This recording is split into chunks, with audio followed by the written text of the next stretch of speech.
은밀한 헌신에 대해서 고민하던 토마스 아켄피스의 묵상을 따라 오늘 아침을 깨워봅니다. 특별히 빌립보서 2장에 기록된 하나님의 말씀을 붙잡고 하나님께서 이 고민 가운데 우리를 어떻게 헌신의 자리로 이끄시는지 그 큰 은혜를 누릴 수 있는 이 아침 되기를 바랍니다. 우리가 계속해서 2026년 사순절을요, 하나님의 말씀과 토마스 아켄피스의 그리스도를 본받아라는 고전 한 장 한 장을 함께 나누면서 살펴보고 있습니다. 특별히 오늘은 은밀한 헌신에 관해 묵상하던 믿음의 선진이 우리의 마음을 찌릅니다. 한 문장이 이렇게 새겨져 있습니다. 스스로를 높이지 말고 헌신을 자주 입에 담지 말라. 헌신의 수준 때문에 강박관념에 시달리지 말라. 신앙은 보이는 무대에서보다 보이지 않는 자리에서 더 진짜 드러나는 법입니다. 은밀한 헌신은 하나님 앞에서만 드려지는 순종에 관한 이야기입니다. 이 일이 우리에게 왜 필요하냐면 예수님께서 이미 먼저 바로 그 길을 걸으셨기 때문입니다. 사순절 기간은요, 크게 보이려는 믿음을 내려놓고 십자가의 길을 다시 배우는 절기입니다. 십자가의 길은 늘 화려하지 않습니다. 오히려 조용합니다. 숨어듭니다. 그리고 깊습니다. 오늘 빌립보서 2장의 말씀은 우리에게 이렇게 들려주는 거예요.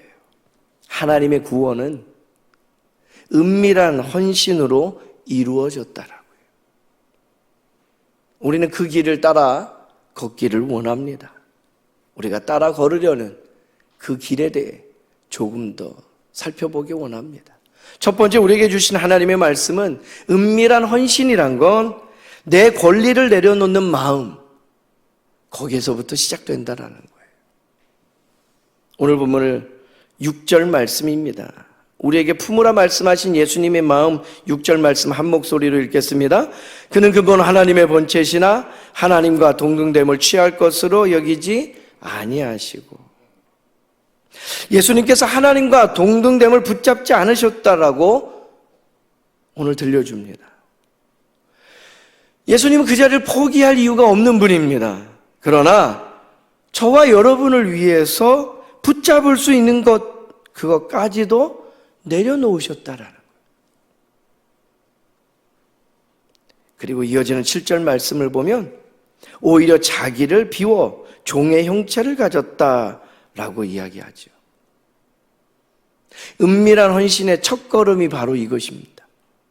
헌신은 우리는 이렇게 생각해요. 내가 주를 위해 뭘 해야지?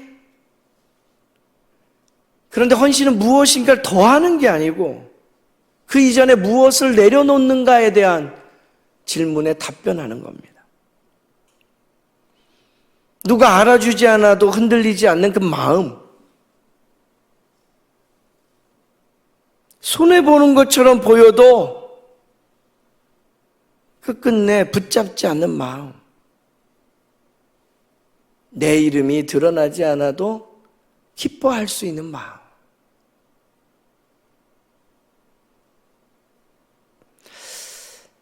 누군가가 봐주는 것 같지 않은 그 서운해지는 헌신이 있어요. 그리고 누군가가 봐주지 않아도 더 단단해지는 헌신이 있어요. 십자가의 길은 후자입니다. 너희 안에 이 마음을 품으라 그리스도 예수의 마음이니 라고 말씀하실 때 예수님의 마음은요, 내 권리보다 하나님의 뜻을 더 크게 여기는 마음이에요. 예수님은 어떻게 이런 마음을 갖게 되셨을까요? 마태복음 6장에 보게 되면 예수님의 그 마음의 비결이 이렇게 기록되어져 나와요. 은밀한 중에 보시는 내 아버지께서 갚으시리라. 예수님은 은밀한 중에 보시는 그 하나님을 너무도 잘 아신 분이에요.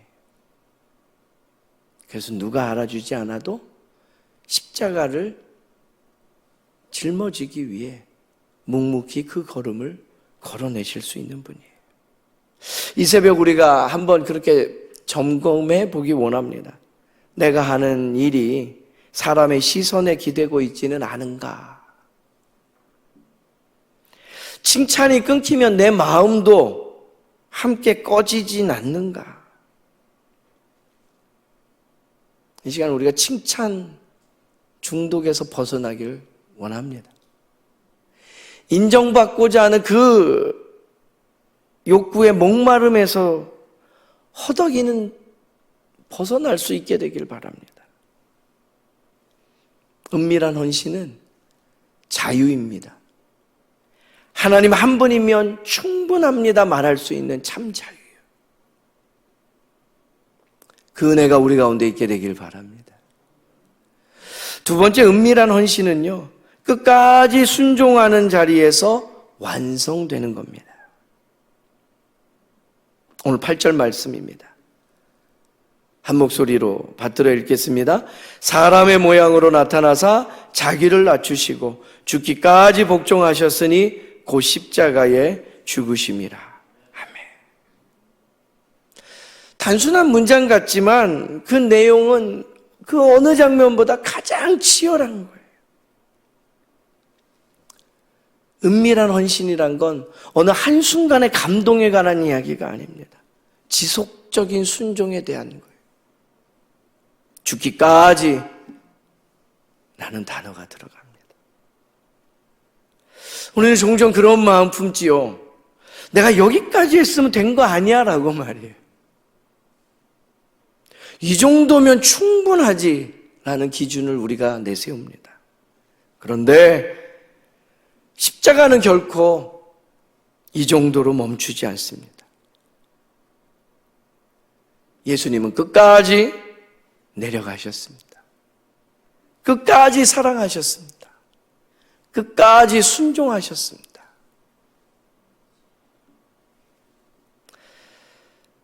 우리가 지금 병행하고 있는 토마스 아켄피스의 묵상에 보면 이런 문구가 나와요. 어떤 경솔한 사람은 마음대로 황홀한 헌신을 경험하겠다며 시도하다가 스스로를 파멸시킨다. 주님이 안타까워하시는 마음을 그가 기록하고 있는 것을 보게 돼요. 은밀한 헌신은 한 번의 큰 결단이 아니라 우리 하루의 작은 순종에서 쌓여지고 만들어지는 줄로 믿습니다. 아무도 몰라도 멈추지 않는 기도에 대한 이야기예요. 가족과 사랑하는 지인들, 내 일상에서 말 한마디를 부드럽게 고르는 절제에서부터 시작되는 거예요. 내가 손해보더라도 공동체를 살리는 그 양보, 그것에 관한 이야기입니다. 아무도 알아주지 않아도 맡겨진 자리에서 묵묵히 지켜내는 그 성실, 그것이 은밀한 헌신입니다. 이것들이 십자가의 길을 우리의 현실로 들어오게 합니다. 그리고 하나님은 이 은밀한 순종을 통해서 교회를 살리고 가정을 세우고 우리의 영혼을 더 깊은 은혜의 자리로 이끌어 가십니다. 우리가 이 새벽 이 아침을 깨우며 기억해야 될 주의 음성이 있습니다. 요한복음 13장 1절 말씀에 세상에 있는 자기 사람들을 사랑하시되 끝까지 사랑하시니라. 그리스도를 본받아 우리 주님의 걸음이었습니다. 한 번 더 생각해 보는 거예요. 사순절의 은혜는 더 드러나게가 아니라 더 낮아지게입니다. 성육신하신 예수 그리스도, 십자가를 짊어지기까지의 그 걸음, 우리가 잘 알고 있습니다. 예수님의 십자가의 길은 결코 소란스럽지 않았습니다. 그러나 가장 능력 있는 길이었습니다. 왜냐하면 십자가의 구원은 은밀한 헌신으로 완성되었기 때문입니다. 오늘 하루 우리가 살다 보면 내가 주장할 수 있는 것들 꽤 있을 겁니다. 그 순간에 내려놓는 걸, 그리고 끝까지 순종하는 그 은밀한 헌신의 사람 되기를 바랍니다. 예수님 걸어가신 십자가의 길 따라 걷는 주님을 본받는 자로 오늘 하루를 살아내는 저와 여러분 되기를 간절히 소망합니다.